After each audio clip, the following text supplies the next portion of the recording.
جیسا کہ میں نے آپ لوگوں کو سمجھایا تھا، خدا تعالیٰ کا شکر اور یہ ساری چیزوں کو میں نے آپ کو یہاں تک کے بتا دیا تھا۔ اب یہاں آپ یہ دیکھیے کہ اللہ تعالیٰ کے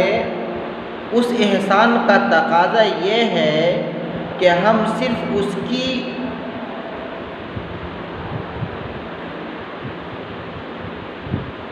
بات مانیں۔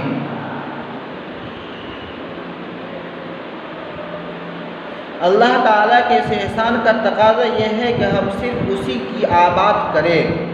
اسی کی بارگاہ میں سر جھکائے، اسی سے مدد مانگیں، ہر پریشانی اور مصیبت میں اسی کو پکارے اور اس کے پیغمبروں اور نبیوں پر ایمان رکھے۔ جب اللہ تعالیٰ نے ہم کو آنکھ دیے دیکھنے کے لیے، کان دیے سننے کے لیے، پاؤں دیے چلنے کے لیے، اور عقل اور سمجھ دی ہم کو سوچنے کے لیے، ناک دی ہم کو سونگھنے کے لیے، اور پیغمبر علیہ الصلوۃ والسلام کو بھیجا ہماری رہنمائی کے لیے، ہمیں سیدھے راستہ دکھانے کے لیے، اور ہمیں طرح طرح کے چیزوں کو جیسے اناج، پھل، سبزیاں، پانی وغیرہ، چاند، سورج، ستارے، سیارے، ان تمام چیزوں کو اللہ تعالیٰ نے ہمیں ہمارے لیے پیدا فرمایا۔ اور اس سے سب سے بڑی چیز یہ ہے کہ اس نے ہمیں 18,000 مخلوقات میں سے ہمیں چن کر، ہمیں گن کر ہم کو اشرف المخلوقات بنایا، جس کے لیے ہم کوئی اپلیکیشن نہیں دیے تھے، جس کے لیے ہم کوئی درخواست نہیں دیے تھے، جس کے لیے کوئی پیروی نہیں کیے تھے، جس کے لیے کوئی سفارش نہیں کیے تھے،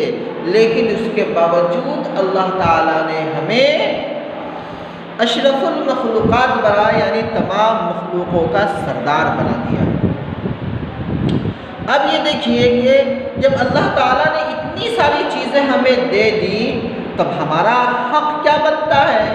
ہمارا فرض کیا بنتا ہے؟ وہ دیا اللہ تعالیٰ کے اس احسان کا تقاضا یہ ہے کہ ہم صرف اسی کی عبادت کریں، اسی کی بارگاہ میں سر جھکائے، اسی سے مدد مانگیں، ہر پریشانی اور مصیبت میں اسی کو پکارے اور اس کے پیغمبروں اور نبیوں پر ایمان رکھے۔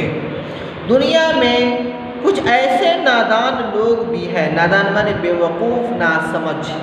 دنیا میں کچھ ایسے نادان لوگ بھی ہیں جو اس کے احکام پر نہیں چلتے،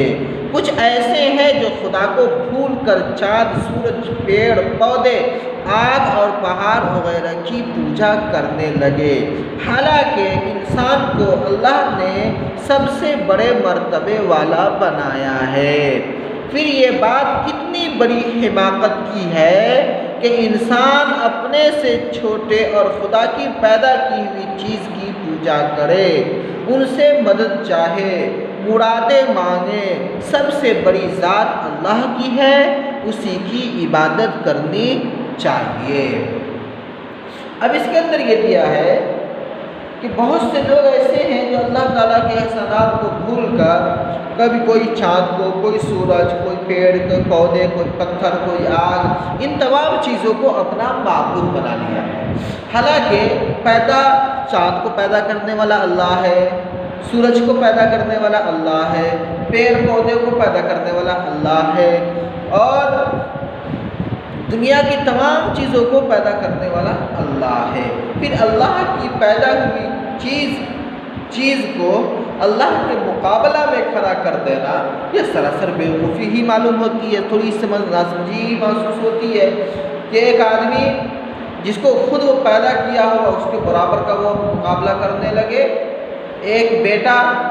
وہ جب بڑا ہو جائے تو کہنے لگے نہیں میں بیٹا تو نہیں، میں تو اس کے برابر کا ہوں، میں تو اس کا بھائی ہوں، نہیں ہو سکتا، چاہے وہ کتنا سمجھدار کیوں نہ ہو، وہ کتنا گیانی کیوں نہ ہو، لیکن جب وہ بیٹا ہے، چاہے وہ کتنا لمبا ہو جائے، چاہے کتنا چوڑا ہو جائے، چاہے وہ کتنا موٹا ہو جائے، اس سے فرق نہیں پڑتا، لیکن وہ اگر وہ بیٹا ہے تو وہ بیٹا ہی رہے گا، اس کے برابر کا نہیں ہو جائے گا، اس کا بھائی نہیں ہو جائے گا،